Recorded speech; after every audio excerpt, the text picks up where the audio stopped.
Sports Central, Adam Deal, Charles Ashley the third. We're getting close to district season, almost about to start. Flew by, didn't it? Yeah. APS Metro Tournament now over. We went over all the highlights.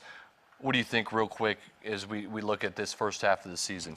What's the biggest thing that stands out to you, Charles? I'm thinking a lot of the teams that people have as favorites are all in the same boat. The Hobbs, Cleveland, now maybe a little bit of Albuquerque High. They're all in the same boat where the strength of schedule wasn't as strong as a lot of people would have liked to have their schedule. But now, after the Metro Tournament, after the Hobbs Holiday Tournament, getting to district play, we're starting to see where these teams kind of fall in at. We're seeing where West Mesa's at. A Rio Grande team where there was a lot of hype about how good they were going to be this year. They're kind of struggling right now. I believe 3 or 4 losses with Rio Rancho coming up Thursday, which I would have to believe is going to be another loss. Things are starting to take shape, but who knows what's going to happen? Anything can happen in the tournament, but district Seeding play is going to very be key. crucial Yes. into where teams can make their run, no doubt about it. We'll continue to break that down. We'll talk APS Sports here in just a little bit, but Charles, now it's time here for 3 and Out, and our first topic is tonight's game. Yeah, there's a big one in the Mountain West for the Lobos, playing well, 3-1 under head coach Craig Neal. As they'll host Air Force, the pit should be packed and rolling tonight. Fans should be excited because it was a great win against Utah State at the Spectrum on Saturday night. So the Lobos sitting at 2nd place in the Mountain West Conference. Boise State last night defeats UNLV, so they get their first conference win. New Mexico, this is a homestand for them, so they get 2 home games. On Saturday, they'll get Boise State. But we're talking Air Force right now, Charles. What do you think as the Falcons come into play? Well, number one, I think I'm hoping the team's not acting how the fans are acting, because everyone overlooking these games, they're saying, hey, we can be 5-1 going into this nice road swing. And so they're looking ahead. They're not even focused on the task at hand, which is the Air Force team they're going to be disciplined.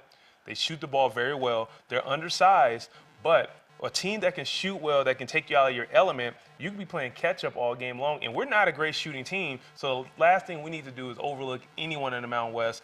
Agreed. They're gonna speed it up a little bit more for Air Force team. Not a run and gun, but they'll force a shot when they need it, and they'll pull it out and make you play defense for that nice Zone offense. could be a little bit difficult, especially if they're on fire at first. Yes. So it'll be interesting to see how Craig Neal plays this defensively. But I think the athleticism, Yes. the length of the Lobos, the speed of the Lobos, in the end is going to be the downfall for Air Force. I think they will struggle shooting at the pit. So I think the Lobos are going to handle their business tonight. But I agree, don't overlook anybody, especially here in the Mountain West Conference.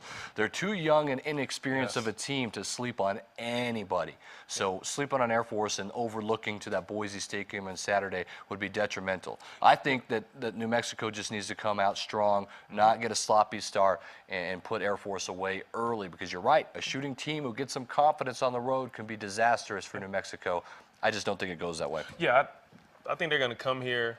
They'll probably be on fire in the beginning. They'll make UNM makes a couple of minor adjustments to shut down some of these shooters, but ultimately UNM is going to probably pull away. I can see an 8 to 14 point victory.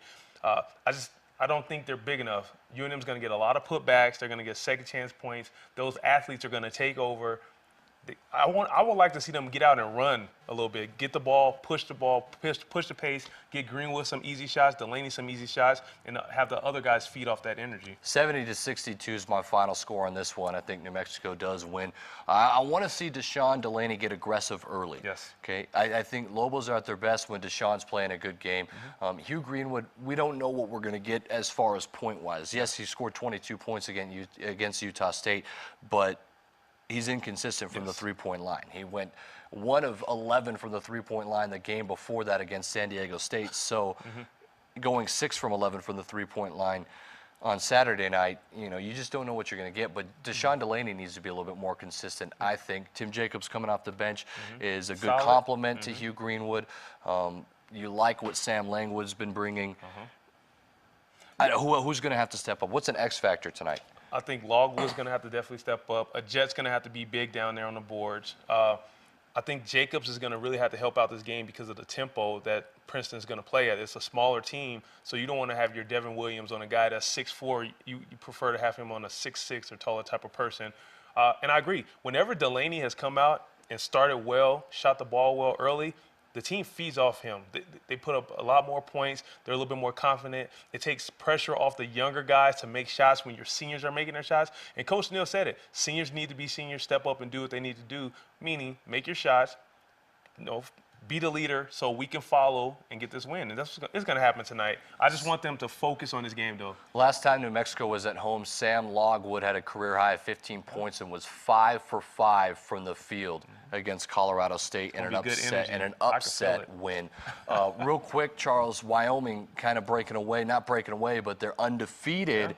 Tonight, they're going to take on San Diego State. That'll be an interesting one. That's up in Lermy, so we'll find out who's for real, Wyoming or SDSU. That's even if San Diego State even makes it to Laramie with all this snow going around. But that's a tough place. It's going to be electric. The Cowboys know what's at stake. They know they get this win because if they have to go to San Diego State, you have to hold court. You have to. So they know how big this game is. I think Wyoming's going to pull it off. UNLV should be upset losing a game that they should have won. They couldn't knock down free throws. That's going to be the key with a lot of these teams. We're so similar. We're good defensive teams. We don't shoot the ball very well. So it comes down to who's going to make your shots at the end of free throws. Road wins are huge. That's why winning at Utah State was big for the Lobos early, as it'll go a long way here in the Mountain West, I think. All right, real quick, let's jump to a new topic, Charles, here on 3 and Out, and it's the Cowboys' future. Obviously, they're handling their business with the coaching staff first, and then they're going to go on to Des Bryant and DeMarco Murray and see if they can give them the contracts that they want. I think it was a good move on bringing back Jason Garrett. Maybe Cowboy fans will disagree, I think, but you prove your worth if you make a playoff run like you did this year with a team that shouldn't have done anything according to everybody. Everyone had them as a 6-win team at the max, maybe 8-8 some people, but certainly not most analysts.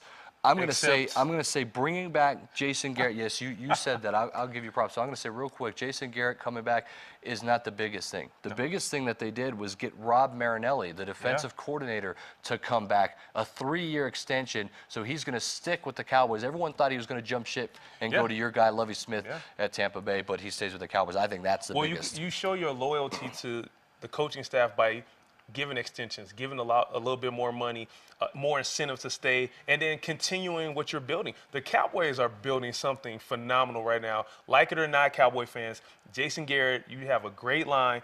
If Romo can stay healthy 2 more seasons, I think that's the window for Romo. 2 more seasons. You have DeMarco Murray playing at a high level. He's a running back. He has a 2, 3, 4-year window anyway. So this 2-year window is big for Dallas. So they need to make the right moves. It's been rumored that Des Bryant, no matter what, is going to come back with the Cowboys. They might have to franchise tag him. We'll see. The key is are they going to be able to afford DeMarco Murray?